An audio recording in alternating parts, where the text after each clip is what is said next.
komitetas iš kažkokių 4 mažiau simpatingų ponulių priėmė tos mano kūrinius žymiai šalčiau. Juoba, kad skambinau pats ir skambinau fatališkai. Ir man rodos, kad mano kompozicijų atlikimą atidėjo. Gyrė žinoma labai, tačiau kaip tik tą, kas nebuvo verta.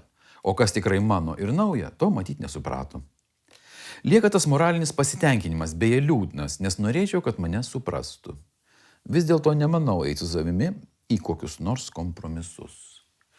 Rašo Čiurlionis savo sužadėtiniai Sofijai Kymantaitei iš Peterburgo 1908 metų lapkričio mėnesį.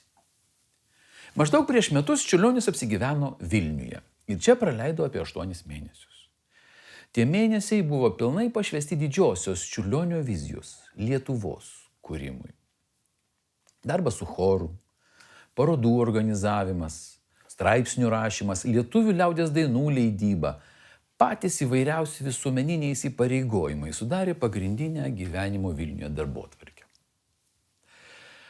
Apibendrinant, galima pasakyti, kad Čiurlionis su bendraminčiais kloja pamatus būsimai Lietuvos valstybei. Valstybei, kurios atsiradimo galimybę turi sąlygoti lietuviška tapatybė ir kultūra. Visos mintis ir siekiai dabar būtent skiriami šiam tikslui. Todėl nestebina, kad savo paties kūrybai Vilniuje praktiškai laiko nelieka, o ir tamsus nedidelis kambarėlis, kuriame Čiurlionis apsigyvena, nesuteikia sąlygų tapyti.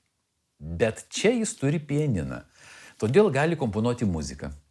Sukuria nedaug, bet tai, ką sukuria, leidžia mums kalbėti apie jau pirmųjų Čiurlionio kūrybos vertintojų iškeltą klausimą. Koks ryšys sieja menininko muziką ir tapybą?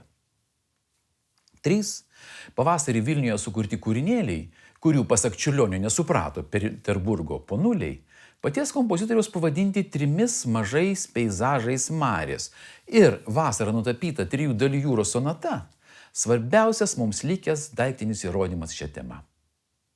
Šie 2 jūros tematika sukurti ciklai visais savo aspektais ir parametrais byloja apie labai aišku Čiurlionio siekį atrasti bendrumą tarp vizualiosios ir muzikinės saviraiškų. Daugiau tokių akivaizdžių paties menininko paliktų įvardintų paralelių dėja neturime. Kodėl? Nebuvo daug galimybių pristatyti savo laiką pralenkiančius muzikos kūrinius. O ir pats autorius nebuvo linkęs per daug kalbėti apie savo kūrybą. Taigi, 3 maži peizažai Marės.